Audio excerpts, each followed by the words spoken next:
Hello, once again, welcome to Employment Hour in 30. John Scholes, Lior Samfiru from the Samfiru, what's his name, your partner?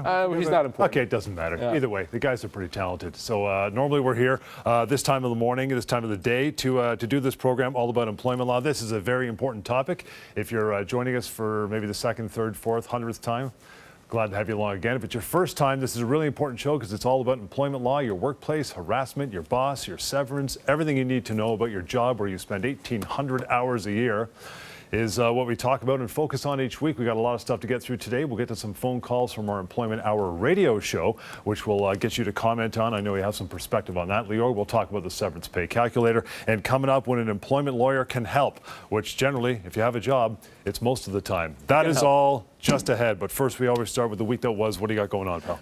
It's been a very, very busy few weeks here at the office, and because of the show oftentimes. Right. People hear this show, watch this show, they tell others about this show, and invariably people realize, wait a second, I didn't know that. I didn't know about my rights. I didn't know that the law is actually quite good when it comes to workplace rights.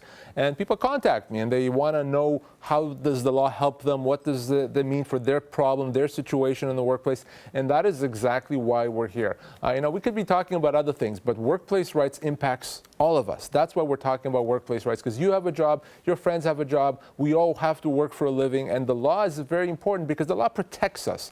Things are not always going to be rosy at work. Sometimes there are going to be problems, and that's what the show is about. So if you're going to watch us, you'll learn new things. And of course, if you want to ask specific questions about your situation, something's happened that makes you unhappy, or there's a problem, maybe you lost your job, give me a call. Let's talk about that. We'll give you that contact information throughout the show. Now, a week that was, let me tell you about a situation that came across my desk. And these situations always make me shake my head because you'd like to think that they don't exist, but they do. I spoke with a lady who was working in a small office, and she was the only female in an all-male office. And as one would think, except it's frustrating to think that it still happens, she was mistreated. It was kind of a boys' club there, and she didn't fit in. And they had made comments about who she may or may not be dating and what she may or may not be doing in her bedroom, and propositioning her jokingly, creating a very uncomfortable environment for her. She wanted no part of that. She wanted to be a professional, to go and do her job and go home, and that's it. But this was very difficult for her to take, and she did exactly the right thing. First of all, she tried to ignore it, and when it didn't change, she went and she spoke with the owner of the company. Again, a very small company. And he did not do anything. I mean, maybe he mentioned to the guys, hey, be nice to her. Take it easy. Take it easy. But he didn't do anything. He didn't actually investigate. He didn't take measures. He didn't tell them this is unacceptable. The company didn't have policies dealing with sexual harassment. Terrible situation. And that's when she called me and she said, what do? I don't want to go to work anymore. Well, let's be very clear. Sexual harassment is a real thing. It doesn't have to involve physical contact.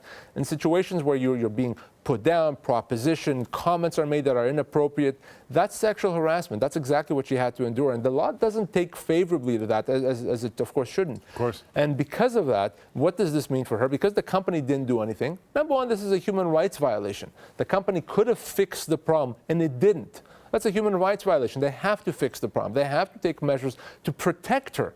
And also the fact that she is in that situation is also a constructive dismissal. She can treat her employment as being terminated given the position she was put in and leave with compensation. So she's owed human rights damages, she's owed severance, and she doesn't have to continue working in that poison work environment, in that the sexual harassment type of a situation. And we're talking about that today because, unfortunately, as frustrating as that is, here in the 21st century, these things still happen. Employers, employees still are involved in sexual harassment. It's wrong, it's unacceptable, but guess what? The law has remedies for that. So if you're ever in that situation, give me a call. Let's talk about it. Let's make sure that we get you out of that problem. You don't want to be working under sexual harassment conditions. I guess now more than ever, it's important for a company, whether it's 3 people or 3,000 people, to have a harassment policy in writing that people need to read, not sit in some shelf upstairs. They need to read and be well schooled on what the policy is, right? You got to have that. You have to. In fact, it's not that just it's good practice. Legally, you're required. And not just, by the way, dealing with sexual harassment. You're required to have a policy dealing with other harassment. Workplace harassment is not acceptable. And the law requires employers to have policies there to make sure that those policies are communicated properly, to provide training on what's acceptable, and where an issue comes up, they have to investigate and take measures. Anything less than that is illegal. We did mention contact 1-855-821-5900. Anytime, reach out, get a hold of Lior, member of the team. No problem. You want to go to employmenthourtv.ca as well. Wonderful resource. And on there, you can find where you can catch our weekly radio show, which has been about 7 years and counting. Very proud of it. A lot of phone calls on the show. And we're going to get to a couple phone calls now, and I'm going to comment on them and reflect as well, Lior. I've been providing professional services to a government organization, and I've been doing so since 2004. And I've been doing it as a contractor, but they've been treating me like an employee. And new management came in, and they recognized that this could create problems with them if they continued the relationship that way. So they made efforts and did things to clean up the relationship, and I started truly functioning as a contractor. And within a year of doing that, they just recently approached me and verbally told me that they would not be renewing my contract when the term ended. So I'm just wondering, do I have any recourse? Not that simple. No, it isn't. And, let's start with the idea that if you work somewhere for 15 years, I think she said, you're not a contractor. It doesn't matter what you signed. It doesn't matter what you think you are, what the company thinks you are. And it doesn't matter if you work for the government, as this person did. So if you work for 15 years, you're going to be an employee. Yep. It really is that simple in most cases. She's probably an employee, and it sounds like the employer, the company, or in this case, the government, recognized that at some point and try to do things to fix the scenario. But it's very difficult to take an employee and say all of a sudden overnight you become someone that's not an employee, you become a contractor. So she's probably an employee. This is a misclassification situation. Many of our listeners, our viewers, are going to find themselves in that situation as well, where they think they're independent contractors, but they're not. The law considers them to be employees. So if she's an employee and she's gotten notice that her employment is going to be terminated, she's going to be owed severance like an employee, and that's the key. A person that's misclassified as a contractor, and that person loses their job, they get severance because they're really employees. So what does this person get after 15 years? Well, rather than me just tell you, let's plug that information into the severancepaycalculator.com website so we can see what this person is owed. So she said she's in a professional role, 15 years of service. I picked an age, let's say she's 49 years old. Someone in her situation would be getting as much as 18 months pay. You can see that on your screen right now, 16 to 18 months. Now, here's the interesting thing, John. I would bet anything that her employer, in this case the government, may think she's not owed anything. Oh. She's an independent contractor. Well, not so fast. Because at law, she's an employee, she could get easily 18 months pay. So that's why it's so important. It could be the difference between getting nothing and getting, in this case, a year and a half worth of pay. So many people are misclassified. If you're not 1,000% sure that you really are an independent contractor, give me a call. Let's talk about that. Let's figure out what you really are in the eyes of the law. For those people who do work for whatever company and they have signed a contract or a couple contracts, they've renewed a couple times, how many renewals can you go through till it's like, you know what, you're no longer a contractor, you're an employee? Usually after 2 renewals, once you're in your 3rd contract, the law says it doesn't really matter. That contract doesn't matter. It applies to employees as well. Some employees sign yearly contracts. They sign a new contract every year. Well, after that 2nd one is done and you're to the 3rd one, even if you continue signing it, the law considers you to be a regular, full-time, permanent employee. And that's important because if down the road the company says, well, now we're not going to renew this contract, now we're simply going to let it expire. Right. Well, no, because you're a regular employee, you're a permanent employee, you get severance. So once you sign more than these 2 contracts, the law says the contracts become meaningless and you become a regular, full-time, permanent employee. Again, employmenthourtv.ca is the place to go to find out where you can catch our radio show. Phone call number 2. I know you'll want to dissect this one as well, Lior. We'll get to it. I was misdiagnosed with an epileptic seizure attack. So my employment put me on light duties. I requested a second opinion, and it looked good that it was a misdiagnosis. They brought me into a closed-door meeting and said, well, we have exhausted our requirements for your accommodating, and we are going to be laying you off for shortage of work. I'm not too sure whether severance is paid only for firings or layoffs. Good question. It's a great question, but let's even talk about this the issue of accommodation before we even talk about the severance. If he's being accommodated for medical reasons, the company can't decide one day, well, we've accommodated you enough. We don't want to, or we don't think we should accommodate you further. It doesn't work that way. If the company has the ability to accommodate, they have to accommodate, even if that means for the rest of your employment, forever. They can't say, well, 1 year is enough. Come on, what do you want from us? Yeah. It doesn't work that way. Company has to accommodate even if it's difficult. They have to provide modified duties if that's what's required, modified hours, maybe give you the flexibility to work from home, maybe give you someone to help you do some of the physical aspects of your job, a helper, an assistant. Whatever the accommodation is, they have to do it, and they can't just decide they don't want to. So right off the bat in this situation, he may be facing a human rights violation. Yep. If a company says they won't accommodate your medical condition, that's a human rights violation. So right off the bat, that's potentially illegal. Now, to his specific question, if he's been put on a supposedly temporary layoff, that is a termination. He's owed severance now. He doesn't have to wait. He doesn't have to hope that they'll call him back. So he can get severance right now and potentially human rights damages. So remember, two things. Your employer has to accommodate your medical restrictions, and if you're laid off, temporarily or otherwise, you're owed severance. 1-855-821-5900 is the way to reach out. help@employmentlawyer.ca through email. We'll try to get some of those a little later on in the show. I want to move on to this. So when an employment lawyer can help, there's a long list. We've got it down to, what, 5 today? So we'll get to these 5, right? Yeah, and oftentimes I get a question, when do I need to contact an employment lawyer? So we're going to talk about those situations right now. Big one, kind of an umbrella, but we'll start with it. When you've been let go from your job with or without cause. One of the main things that an employment lawyer can do for an individual is, if you're let go, to make sure that you get the proper compensation that you're owed. And the reason that's so important is because, as we've said before, the vast majority of people, when they're let go, they get a fraction of what they're actually owed, a small fraction.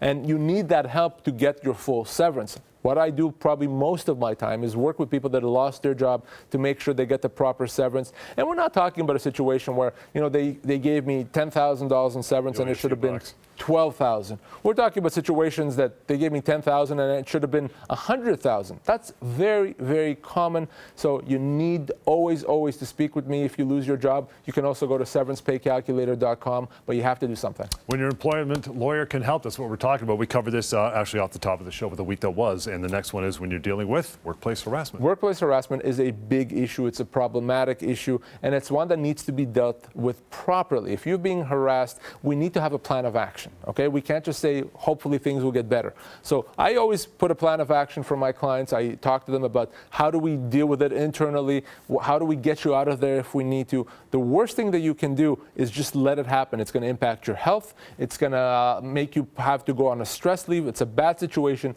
Always want to get some legal advice if you're a victim of harassment, sexual or otherwise.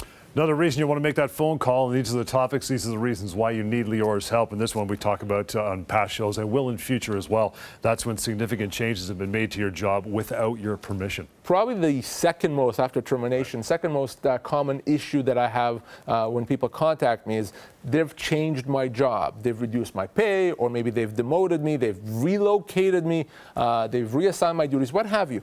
The reason why it's important to get legal advice is because that could be a constructive dismissal. You could have legal remedies, but the reason why you have to get legal advice and get it quickly is because if you don't, if you just continue working, you're considered to have accepted these changes, and later on when you say, now I want to do something, you won't be able to. Right. So when you are faced with a change to the terms of employment, a pay reduction, a demotion, even a poisoned work environment, you have to call me. We have to talk about that. We have to make sure that we're not giving up rights. One of the most common situations that I deal with is constructive dismissal. The top 5 reasons when you need that employment lawyer like Lior. Number 4, when an issue arises with the old pregnancy and maternity leave, right? The law is very strict and quite good for employees. If they have any problems arising from maternity leave, from parental leave, that the employer can't penalize someone for taking a leave, has to take them back to the same job at the same pay, can't decide that they want to keep the replacement. And if you're ever in that situation where your employer is not complying with its legal obligations, you got to get some advice. There's a lot of legal remedies that are available, but we need to be able to actually use those remedies. So one of the most common situations and a time when you absolutely need legal advice is if your employer breaches one of the most cardinal rules of employment law is when they mess with mama. Mess with mama. Don't do it. Don't do it. Number 5, we'll wrap it up, and this one kind of is very close to the one we just covered. Times you need an employment lawyer when they can help, really, and that's when disability issues are involved. Yes. It's sometimes things happen. Sometimes you may face a health issue that you didn't expect. Maybe you're sick. Maybe you've gone through an accident and you can't work. Or maybe you can't work in the same way. Maybe you have to be off work for a period of time, or you're dealing with your insurance company that you applied for disability and they're giving you a hard time about approving you for benefits. For all these things, you need to get proper legal advice. The law is quite good in protecting you. The law understands that you need time to get better and that the law should give you remedies so people stay off your back, both your employer and your insurance company. So it's extremely important to get legal advice if you're in a situation where you're disabled, unable to work, if your employer is giving you a difficult time, if your insurance company is giving you a difficult time. Get on the phone or get on the email and contact me. Again, 1-855-821-5900 is our number. Stick around. Going to take a short break. A wake-up call for trades workers is on the way, and we'll get more in depth with the severance pay calculator as well. Lots more. Employment Hour in 30 is on the way. Don't go anywhere. You lost your job. They said they had a good reason, but you think you've been wrongfully dismissed. Now what are you going to do?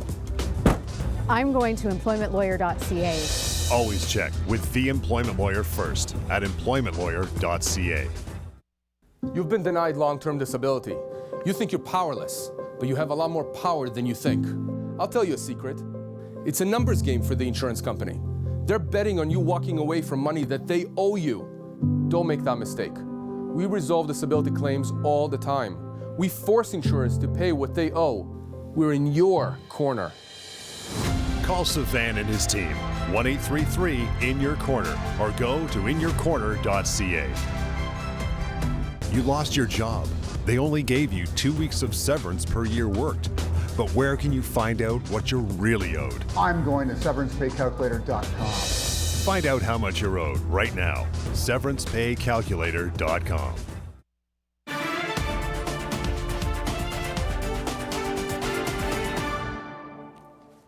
And Employment Hour in 30 continues, 1-855-821-5900 or simply employmenthourtv.ca, the website to find out where you can catch our radio shows and everything to do about this show, including Severance Pay Calculator at severancepaycalculator.com. Get into it. Right before the break, we talked about, the first reason or first time you want to go to an employment lawyer is if you lost your job. Well, I wanted to make it as easy for people as possible to get that information, even if they're hesitating whether they should call me. So severancepaycalculator.com was created. And that's the tool that allows you to find out how much severance you're owed, how much compensation you're owed if you lost your job. There's many terms used when you lose your job. Termination pay, severance pay, pay in lieu, notice. All of those are referred to the amount of compensation you get if you lost your job. I refer to it generally as severance. When you go to severancepaycalculator.com, you're going to be asked a few questions: how old you are, how long you've worked, what's the job that you had. You just pick it from a drop-down menu. It's that easy, and then you're done. It's going to tell you how many months' pay you are owed, the real amount, the full entitlements.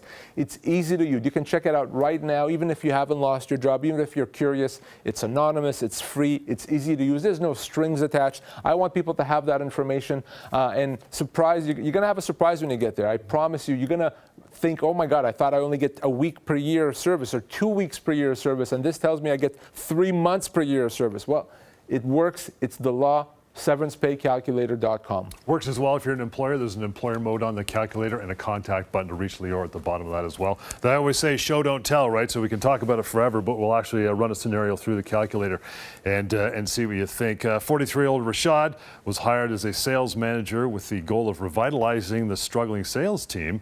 One of the older sales reps disagreed with his methods after the two had a verbal fight. Rashad, he was let go. He got the boot without severance. Is he owed anything? Can he get his job back? So the first question here is, did the company have the right to let him go without severance? So let's assume for our debate right now, for our discussion, that he did something wrong. He got into a verbal argument. Maybe he said a few things he shouldn't have said, and that was not the right thing to do. Let's assume that for our discussion. The question is that cause for termination? Is that enough for the company to let him go without severance? And the answer is no. Absolutely not. It's very difficult to terminate someone without severance. We call that a termination for cause. His employer would actually have to show that his behavior was so bad, so outrageous, that there's no way he can be employed anymore. And him getting into an argument with someone, even if that's not the right thing to do, that is not enough. So that's not going to be cause. And our viewers may find themselves in that situation where they did something wrong. We're not perfect. And if you did something wrong, that does not mean you can be let go for cause. Absolutely not. That's a very different issue. So yes, Rashad is going to be owed severance. And the question, of course, becomes how much severance? Yep. Well, you said show, don't tell. Well, let's plug that into the severancepaycalculator.com website and find out how much Rashad is owed. So he's in a middle management position, 5 months of employment. Again, only 5 months. 43 years of service, didn't get any, 43 years of age, didn't get any severance, and Severance Calculator correctly assesses him as being owed 3 to 4 months' pay. And his compensation level, that could easily be over $30,000. Wow. So again, 5 months of employment, John, and he's owed 3 months severance, 4 months severance, okay? That's why I say it's so important to go to severancepaycalculator.com. Imagine what he would be getting if he worked there instead of 5 months, 5 years, 15 years. Yeah. He'll be a lot more than that. So yes, he's owed severance because it's not cause, and you should check out severancepaycalculator.com yourself to see how much you're owed. EmploymentHourTV.ca is the website we mentioned a few times. You can go there to find out where you can catch our radio show from which we get the phone calls we play back on this show. We'll get to another one, and I know you're going to dissect that one as well. I work in the trades, and I've never heard of anyone ever getting a severance package before. Yeah, common. Like that. Usually it's kind of like you work there until you're not needed anymore, and then you get laid off. It's almost like I've never heard of these rights before. In construction all the time. Yeah, absolutely. I mean, whenever I talk about construction, severance in the construction, in the trades, people think, oh my God, this is crazy. I never knew that. And there's this huge misconception. One of the biggest misconceptions in employment law, that people in construction, people in the trades don't have the same rights. They don't get severance. That's wrong. That's false. That's ridiculous. Not only do they get severance, John, they get the same amount of severance as everyone else. And that call that we just played, the reason we wanted to play it is because so many people believe that. There's people watching us right now that are in the trades, they're in construction. They may have lost their job 5 times in the last 15 years, and they never got severance. Well, guess how many times they would have owed you severance each one of those times. It's so important to understand that. You can also go to severancepaycalculator.com if you're in the trades, if you're in construction. Frankly, anyone that's not part of a union can go to severancepaycalculator.com. Union is a different situation. But construction, you get severance. Age, position, and length of employment are the factors. You get the same amount of severance. And if you lost your job, trades, construction, or otherwise, reach out to me. Coming up, we'll get to the small business severance myth. That and another phone call from our radio show. Stick around. Lots more is on the way. This is Employment Hour in 30. Hang on. You thought you had a secure job. You didn't see it coming. Now what do? I'm going to employmentlawyer.ca. Always check with the employment lawyer first at employmentlawyer.ca. Insurance companies deny long-term disability claims all the time. They give lots of excuses. Don't give up. I've seen it all. They've ignored your doctors, they've ignored you. You're angry and you're frustrated. But there's hope. We resolve disability claims all the time. We force insurers to pay what they owe. We're in your corner. Call Savan and his team, 1-833-IN-YOUR-CORNER, or go to inyourcorner.ca. You lost your job. They said they had a good reason, but you think you've been wrongfully dismissed. Now what are you going to do? I'm going to employmentlawyer.ca. Always check with the employment lawyer first at employmentlawyer.ca.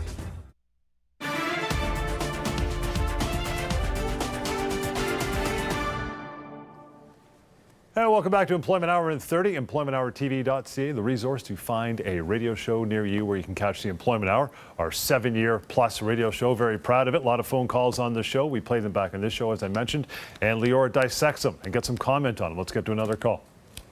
I just have a friend who worked for a company for 4 years, and he just got laid off. So just like to know what severance pay is entitled to receive. Job was an assembling line. He's about 45. Actually, he told me that they told him that he wasn't supposed to receive a severance pay because this was a small company. It's a small business. We don't owe you anything. Well, right before the break, when we were talking about the severance pay calculator, we talked about a misconception, which is that construction employees, trades, don't get severance. That's a misconception. That's wrong. But there's another big misconception, which we just heard in this call, and that is that only people that work for large companies get severance. Wrong, wrong, wrong. Now, let's be clear, because you may go online and you may find the Government of Ontario website, which will tell you that you have to work for a big company. So let's clarify what that is. Yeah.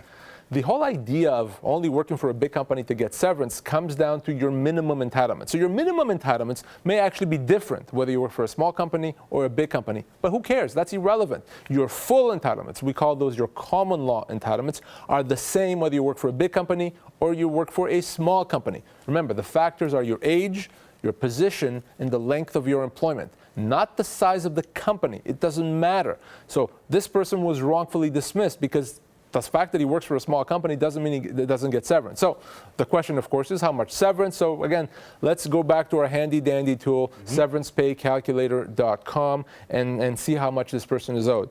So he's a laborer, worked there for 4 years at the age of 45. Didn't get any severance because he worked for a small company.